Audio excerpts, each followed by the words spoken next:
Hello guys, welcome to the channel English by heart and my name is Tarun Swami और मैं आपके लिए लेकर आया हूँ इडियम्स एंड फ्रेजेस को याद करने का तरीका, वो भी बिना लिखे। जी हाँ, यहाँ पर हम याद करते हैं इडियम्स एंड फ्रेजेस उनके ओरिजिन स्टोरी से, उनके पिक्चर्स के साथ।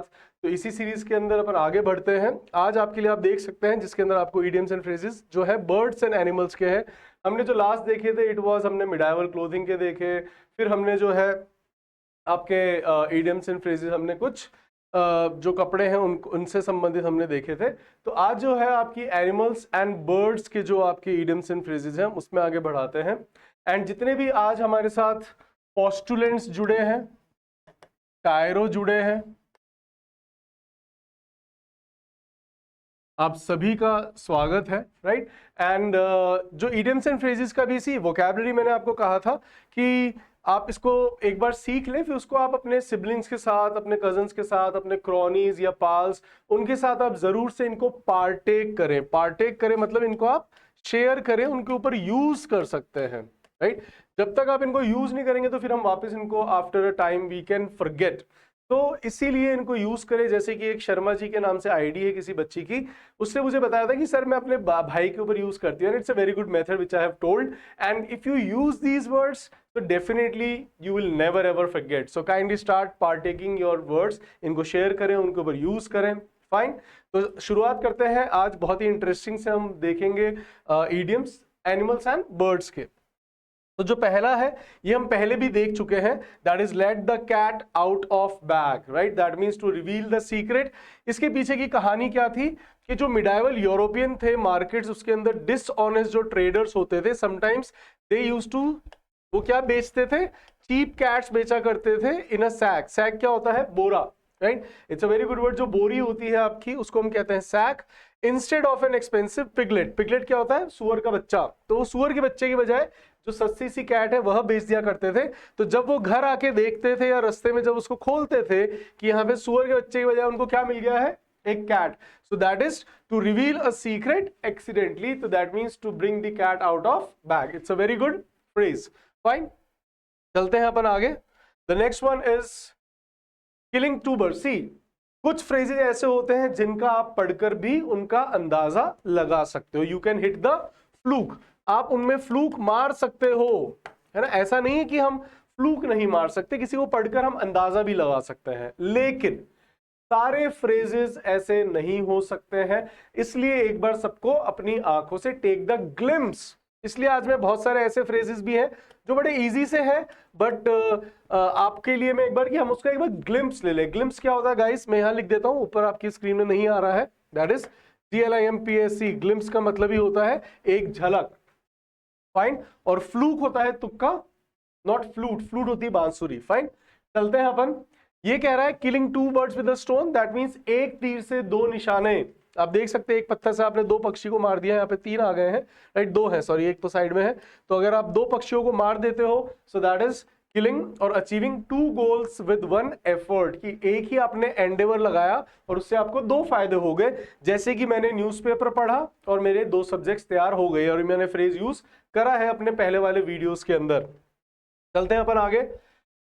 यह भी मैंने आपको बता चुका हूं, that is wild goose chase. That means यह होता है वैसे useless efforts, a futile. Futile का मतलब ही बहुत अच्छा है, दैट मींस बिना काम का, useless, that is known as futile.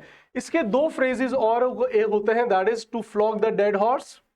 To flog the dead horse, मरे हुए घोड़े को फ्लॉग करना, राइट, दैट इज फ्लॉग। इसको थोड़ा नीचे लिख देता हूं, आई एम सो सॉरी, ऊपर स्क्रीन आज सही नहीं सेट हुई हुई है, मैं इसको रब कर देता हूं। ऑलराइट, तो जब भी कभी अगर आपको बताना है यूजलेस एफर्ट, तो उसके लिए आप लिख सकते हो to flog the dead horse, तो that is also useless effort. एक और होता है यूजलेस एफर्ट्स के लिए, वो हवा से संबंधित है। जिनको पता है कृपया करके कमेंट करके बताइएगा, और अगर नहीं पता है तो मैं आपको कल बता दूंगा। फाइन, तो that is wild goose chase, कि जब व्यर्थ के प्रयास होते हैं उनको हम कहते हैं वाइल्ड गूस चेस। इसकी ओरिजिन बड़ी इंटरेस्टिंग है। क्या है, ये एक ऐसा एक्सप्रेशन है जिसके अंदर जो घोड़ों की रेस होती थी मिडाइवल इंग्लैंड के समय, तो वहां पर वो उसको फॉलो करते थे।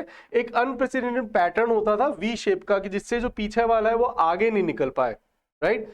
तो जो वहां के गूस क्या होते हैं, बेसिकली बतख की वो होती है प्रजाति, उसको हम कहते हैं गूस, राइट। सो यह उनके लिए एक इम्पॉसिबल हो जाता था कि वह उसको पकड़ पाए।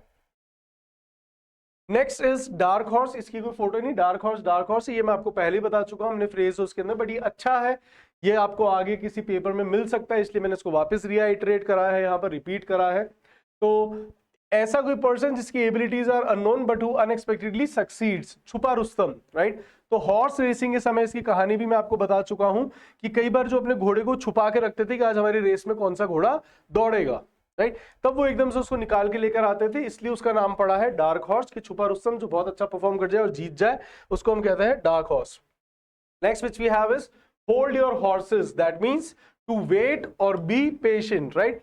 चिल्ड्रन जो होते हैं, छोटे बच्चे, they need to hold their horses, उनको पेशेंट उनके अंदर जो है आज की जनरेशन के अंदर, they do not know how to hold their horses, right. That means उनको पता ही नहीं कि पेशेंट नाम की क्या चीज होती है। तो ओरिजिनल स्टोरी क्या होती है, before automobiles horse drawn carriages जो होते थे, जो चैरिट्स होते थे, जो रथ हुआ करते थे, या जो बग्गियां होती थी, required drivers to literally hold back excited horses before moving. तो चलने से पहले जो घोड़ा है वो बड़ा ही रेस्टलेस हुआ करता है कई बार, तो उनको पकड़ के रखना पड़ता है जिससे कि वह आगे नहीं बढ़े। तो वहां से कहावत बनी है, जिसका मतलब है, ये इजी है, आप इसको एग्जाम में कर पाएंगे, तो इसके ऊपर ज्यादा चर्चा नहीं करेंगे।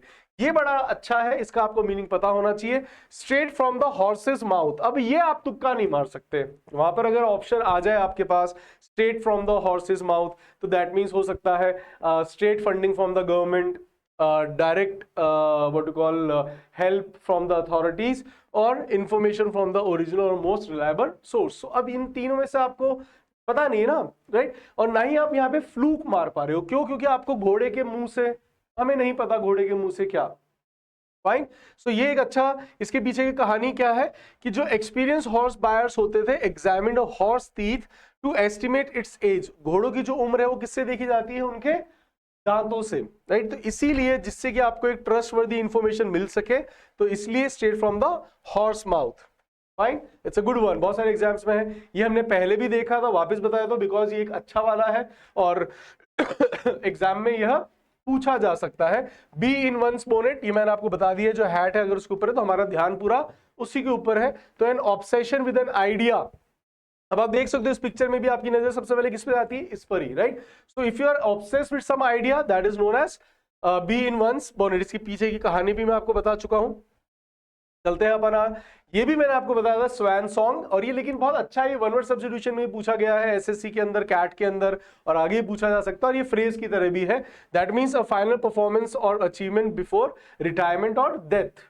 जो भी आखिरी कार्य होता है किसी भी व्यक्ति का, that is known as swan song. आपको मुझे बताना, रिटायरमेंट के लिए मैंने आपको एक अच्छा वर्ड बताया था, starts with S, kindly do comment and tell me what is the synonym of that.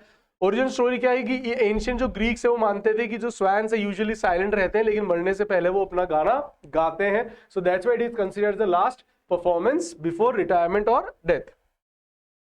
Next is sitting duck, ये भी बहुत इजी है, that means an easy target, बहुत इजी है कि अगर कोई डक बैठी हुई है तो वो जितने भी पोचर्स हैं, हंटर्स हैं, उनके लिए एक इजी टारगेट बन जाता है, fine. Next I have is the early bird catches the worm, ये आपको बहुत जगह न्यूज़पेपर्स में पढ़ने को मिलता है। ये जितने भी आपके जो ऑफर्स निकालते हैं, चाहे वो कोचिंग वाले हों, चाहे आपके वह मूवीज पर हो, या आपके कोई शोरूम वाले हों, है ना, जिन्होंने अभी इनॉग्रेशन कराई है, तो बताते हैं कि जल्दी आओ जल्दी पाओ, मतलब आप डिस्काउंट पाओ, है ना। तो जो अर्ली बर्ड्स होते हैं दे गेन एडवांटेज, उनको फायदा मिलता है पक्षियों को, जो सवेरे सवेरे निकलते हैं कि वहां पे कीड़े मकोड़े बाहर आ रखे हैं, तो वो यहाँ पर वर्म पकड़ पाते हैं, फाइन। ये एआई ने पत्थर वाली इमेज को ही वापस रिपीट करवा दिया था। तो bird searching for worms early in the morning encounter, encounter का मतलब होता है आमना सामना, तो उनका लेस कंपटीशन से आमना सामना होता है, and find more food, making this as observation from the nature. Next which we have is monkey business, ये भी अच्छा है। मंकी बिजनेस से आप जज नहीं कर सकते कि कैसा बिजनेस, फाइन। तो अगर कोई बंदर जो है, बंदर की एक फितरत होती है कि बंदर जो है वह थोड़ा सा नॉटी होता है, तो इसलिए ये बना है मिस्चीवियस और dishonest behaviour, so that is monkey business. So अगर आपके घर में बच्चे हैं तो अगर वो शैतानी कर रहे हैं तो आप उनको कह सकते हैं stop this monkey business, I don't want this monkey business now, kindly go and sleep, fine. तो ये एक बड़ा अच्छा फ्रेज है, दैट इज मंकी बिजनेस, ये आप यूज कर सकते हैं। Monkeys have long been associated with playful, mischievous and unpredictable behaviour leading people to compare foolish behaviour to their antics. Fine, इसीलिए ये माना जाता है मिस्चीवियस या डिसऑनेस्ट जो बिहेवियर है, गद्दारी का भी। चलिए, this is cash cow, easy है। कैश काउ का मतलब है दुधारू गाय है, मतलब ये आपको ये हिंदी में भी कहा जाता है, मुहावरा है कि ये जो बिजनेस है मेरी दुधारू गाय है, मतलब यह एक रिलायबल सोर्स ऑफ इनकम है कि यहां से तो आपकी इनकम आएगी ही आएगी। Fine, so that is easy one, we will not discuss more. Next which we have white elephant, we have seen that, we have discuss that white elephant का मतलब ही होता है कि कॉस्टली और एक बर्डन। ये हम बात कर चुके हैं, जो कहानी थी थाईलैंड के राजाओं की, मैं आपको सुना चुका हूं कि बहुत कंसीडर कर जाते थे सेक्रेड, इसलिए उनसे कोई काम भी नहीं करवा सकते थे, उनको मार भी नहीं सकते थे, तो ये पनिशमेंट के तौर पर ये अपने कोर्टियर्स को दे दिया करते कि तुम रखो इसको, है ना। So that is a costly position that is more troublesome than it's worth. Fine, बहुत इजी है, इसको यूज करें। आपके घर में भी कोई ऐसी चीज होती है उठा के ले आए, लेकिन अब वो हमारे काम नहीं आ रही, अब हम उसका क्या करें। So that is the white elephants. कुछ गाड़ियां होती हैं, they are white elephants, right, like bullet जो पहले आया करती, that is like white elephant. Fine, jeeps हैं, विलिस है, they are the white elephants. To chew the cud, ये मैंने आपको बहुत बार बताया है, दैट इज टू थिंक और पॉन्डर। तो अगर आप कभी गाय को देखेंगे, अगर ऐसे बैठ के वह कर रही है ना, तो ऐसा लगता है कि तो वह बहुत गहरी सोच में है। ये अभी मैंने पूछा भी था और गीता जी ने मुझे जवाब भी दिया था, that is chewing the curd, that means to think और पॉन्डर। ये मैंने आपसे भी लास्ट वाले वीडियो में पूछा था। चलते हैं अपन आगे। च्यू से मैंने आपको बताया था the elephant in the room, the elephant in the room बड़ा इंटरेस्टिंग है। एक ऑब्वियस सी प्रॉब्लम जो कि हर कोई क्या कर रहा है, अवॉइड कर रहा है उसके बारे में, है ना, कि घर में देखो अब यहाँ पे हाथी आपको दिख रहा है, but everyone is busy in doing something, nobody is bothered. तो ऐसी कोई प्रॉब्लम जिसकी तरफ कोई ध्यान नहीं दे रहा है, that is the elephant in the room. ये एक बहुत अच्छा फ्रेज है, बहुत सारे एग्जाम्स में, बुक्स में आपको पढ़ने को मिलेगा, न्यूज़पेपर में भी आता है, क्योंकि सरकार के लिए यूज में कहा जाता है that it is like the elephant in the room, that the government is not paying attention towards it. So ये यूज करा जाता है। आज आपने देखा हो, पहले मैं 5 लाया था, फिर अपन 10 लाए हैं, आज मैं आपके लिए 15 लाया हूं गाइस। तो जितने भी स्टूडेंट जो SSC, bank, CAT, CDS, IPMAT, NDA, RPSC, UPSC, किसी भी एग्जाम्स की तैयारी कर रहे हो या फिर अपने बोलने की कला के अंदर सुधार करना चाहते हो, तो इडियम्स वो होते हैं जो आपकी बोलने की जो कला है, आपकी जो स्पीच है, उसको बहुत ही सुंदर बनाते हैं। तो जब आप किसी चीज को बताना चाह रहे हो तो हम मुहावरा का प्रयोग करते इसलिए है।